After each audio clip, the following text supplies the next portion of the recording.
Hey guys, this video is on making a sink template. If you do a particular sink a lot, it's good to have a template handy so you can just throw it up there and route it out rather than making a new one or cutting a hole by hand. I like to make a template for every sink. This way if I mess up or if there's any problems, it's not in the countertop, it's in the template. I can always make a new one or change it any way necessary. We're doing this for a single bowl stainless steel. Not real big, not real hard. I have in the past actually mounted the sink to the top temporarily. No silicone, just put it on there with the sink clips, put some blocks around it, and used a bottom mount router with a bearing, bottom mount bearing router, and used the sink as a template to cut the countertop. The problem with this is you only get a flush mount. With a lot of countertops around here, customers like to do a reveal, especially if the sink has a large roundover on it. You don't want to do it flush and have a big gap there where the roundover is. So usually we come just to the top of this roundover, which you can't do, or at least you don't typically do with the bottom mount router. You don't want to damage the sink at all. So I'm going to make a template, a wooden template. I like to make them bigger so you have room to clamp, about 4 to 6 inches bigger than the sink all the way around. So we will measure that and cut this piece of flake board, which is just scrap, to the size. The sink is 23 1/4 by 18. So we're going to take it over to the table saw and change the blade and cut this piece of flake.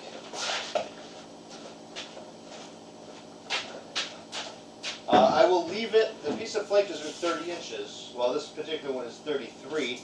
I will leave that depth, since we are at 23 1/4. That's 10 inches, that's 5 inches on each side, which is perfect. And then I will just cut the widthwise coming this way. So my sink template will be here.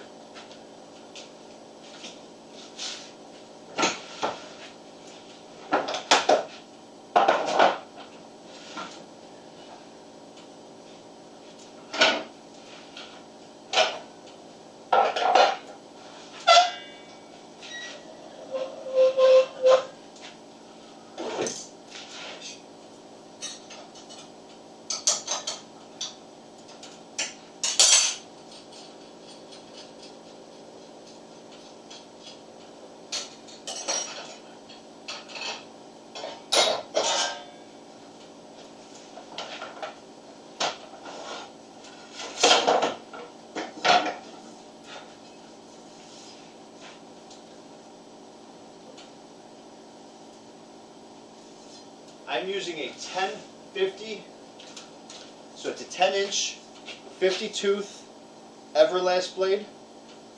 It's one of our basic wood blades we use for a chop saw and table saw. We use acrylic blade for the solid surface. It's a 1080, a little bit more tooth, a little bit finer cut. But for the wood, 1050 works just fine.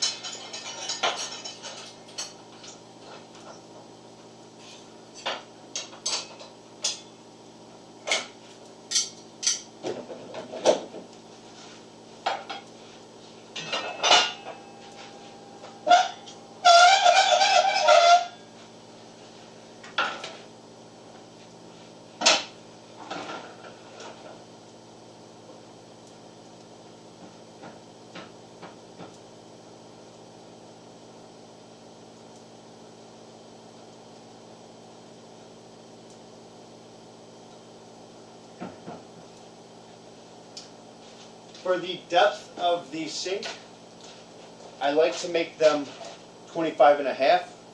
That's typical countertop depth. This way, usually, as long as you do your reveal on the front, even and correct, you can just throw it up there, line it up with the front edge, and cut it.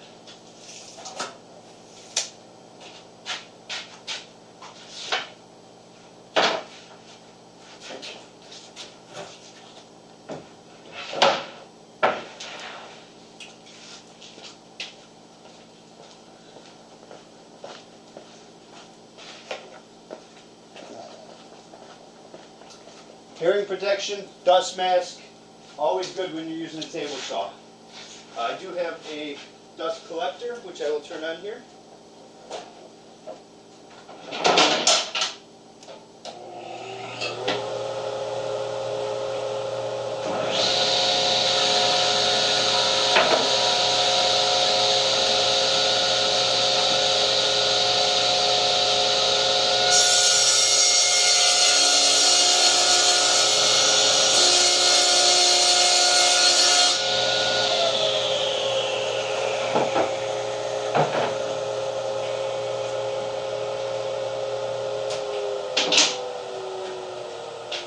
Okay.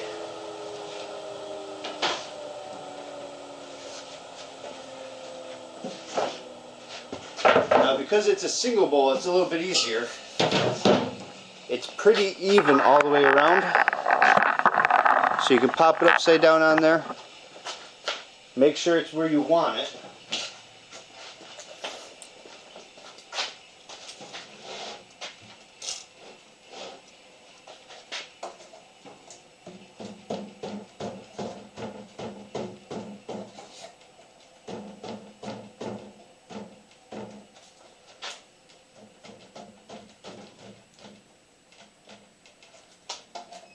And I'm doing the actual sink part 4 inches from the front. This way after my cut I'll be about 3 3/4 for the countertop. And I'm going to center it in the piece of wood.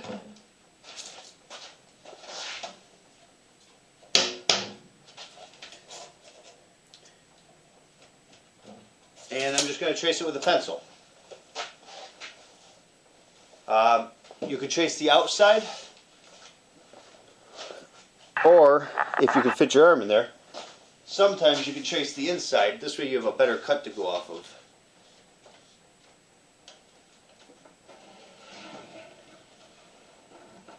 If you go off of the outside, you have to measure the rim all the way around and make sure you come in. And usually I come in a little bit extra, check it, and take a little bit more off. Same here. I'm lining up with the inside of the sink, so I'm going to take a little bit extra off to get it where I want it. So after I have my line, I will go around and make another line, marking about 1/4 inch back.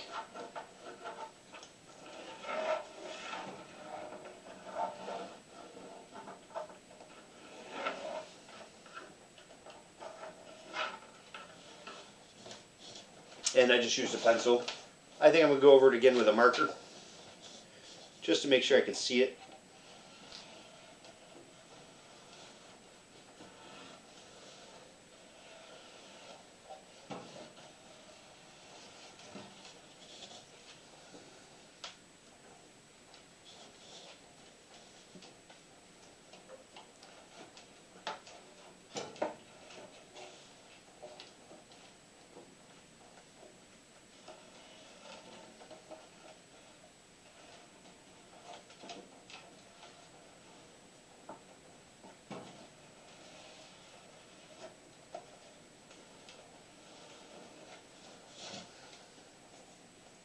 And then I'll remove the sink and see my line.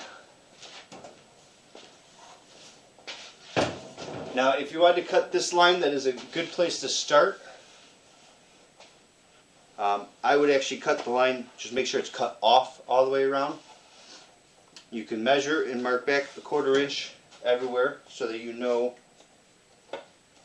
where it is.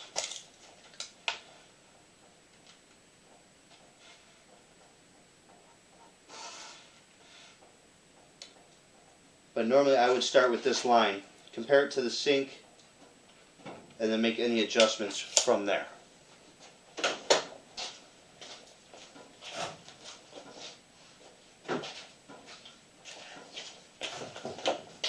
And I'm just going to use a jigsaw to cut out the hole.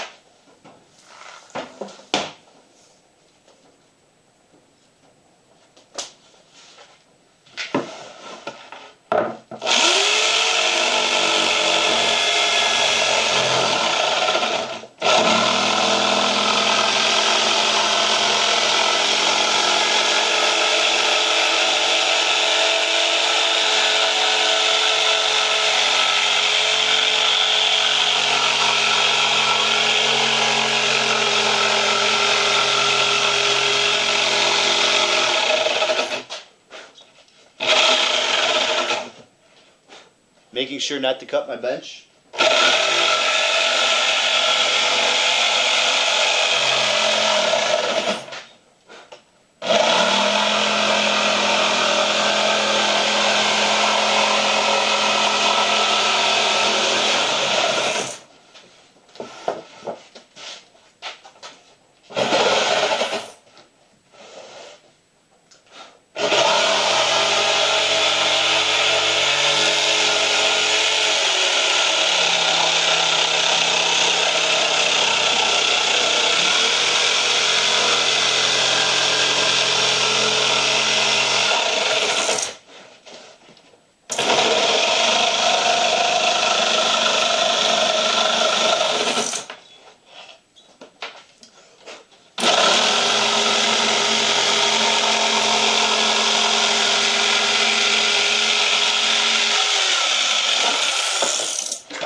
Now that it's cut out, I can make any minor adjustments. I like to hit it with a belt sander and block sander, make sure it's all nice and smooth before I check it.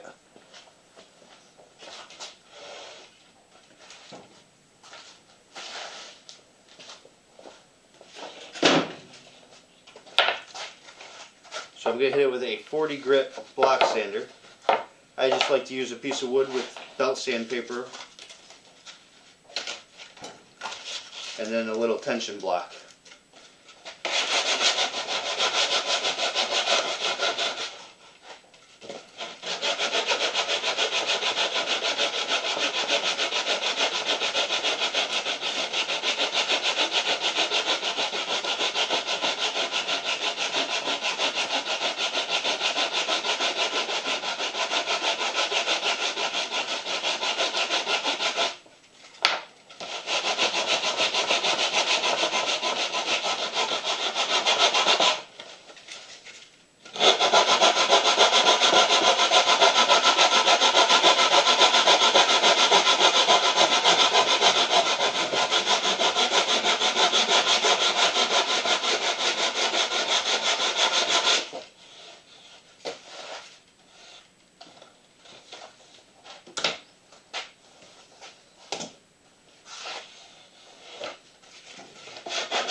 There are faster and better ways of making a template. I like to go slow. I'll cut it out, do some sanding, check it to the sink, mark where it needs off, do a little bit more sanding. If you have a spindle sander, that works great. I have a handheld oscillating spindle sander in the cupboard that I sometimes use. Belt sanders, block sanders, hand sanders, use what you have available, and whatever's easier for you. I like to go slow and just take a little off at a time until I have it right where I want it. And now this template is all set to just line up with the front edge. I use a flush router.